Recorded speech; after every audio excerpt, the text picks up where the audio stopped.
Volkswagen T5. Сначала появляется свист ремня генератора, затем через какое-то время обрыв.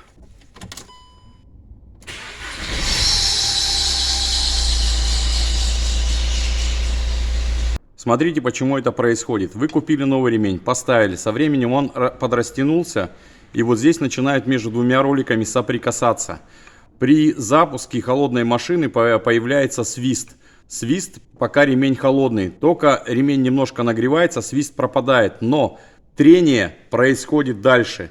И за счет этого изнашивается ремень. И в конце концов получается обрыв. Сейчас я вам покажу на примере тот ремень, который чаще всего продают на Т5, когда приходишь и заказываешь по техпаспорту. Берем вот такой вот ключик на 16. Подставляем и начинаем поднимать вверх. Вот видите, он отошел. Перекидываем. И еще раз вверх. После чего одной рукой неудобно. Видите, ремень ослаб. Мы его скидываем. Сейчас я его скину. Вот, чтобы вы видели, ремешок я этот скинул. Теперь смотрите. Я зашел в магазин, заказал. По документам мне продали вот такой вот ремень. Континенталь. Вроде бы хороший, да? Но это не оригинальный.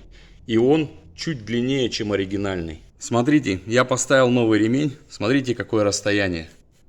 Вот он, видите? Чтобы вы понимали, что это новый ремень. Сейчас я заведу машину. Смотрите, вы скажете, ну достаточно же места. Целый палец вот пролазит теперь, да? Но натяжной ролик давит вниз. Со временем, ну буквально месяц, смотря в зависимости сколько вы ездите, видите, ролик давит вниз и он тянется, смотрите. И через месяц, через два, ну если кто-то меньше ездит, он его просто продавит ремень к ремню. Сейчас снимаю этот ремень новый и буду ставить оригинальный. Посмотрим на нем разницу. Смотрите, вот он новый ремень, который я ставил. Я сейчас пригляделся. Этот Continental, а этот был Bosch. Bosch, ну размеры те же самые. Вот 6 ПК 1555. Понимаете? Но это неправильная длина. Берите оригинал, чтобы ходил дольше. Ребята, ставьте, пожалуйста, лайки, чтобы больше народу могли узнать, в чем причина.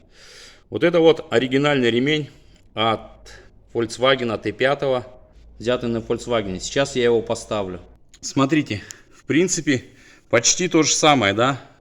Ребята, это не реклама. Вот, видите, здесь желтое, также белое. То есть, это другой ремень, да? Теперь, видите, расстояние даже чуть больше пальцы пролазят. Теперь я его пытаюсь сделать вниз. Он тоже как бы, видите, проседает, но не проседает так сильно, как проседал тот. То есть его хватит намного дольше. Все, удачи вам на дорогах. Ни гвоздя, ни жезла. Не забывайте ставить лайки и писать комментарии. Подписываться никого не прошу. Я не знаю почему, но на оригинальном ремне не пишут длину ремня. А здесь, как вы видите, вот написана длина 1555 миллиметров. Вот, как-то так. Все, всем пока.